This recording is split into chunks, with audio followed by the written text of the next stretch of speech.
Nenda niweze kuwafahamisha kwamba mara nyingi sana huwa naelezea kwamba kuhusiana na mfupa, kuunga kwa mfupa. Ukisikia kuunga kwa mfupa, basi ukienda kufanya operation ndio unakuwa unafungiwa chuma kama hizi chuma.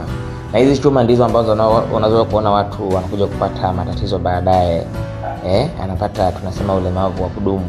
Anapata matatizo ya kupata maumivu makali sana pamoja na ganzi.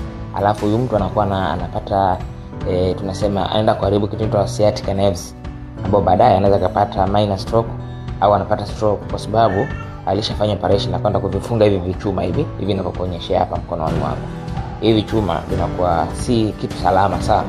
Kwa hiyo ndio maana tunakuwa na dozi ambayo kwa mtu ambao ana changamoto ambayo ya kusagika kwa pingizo la mgongo ama kusagika kwa kati hizo zote sehemu ya mfupa ambayo inahitaji kuunga.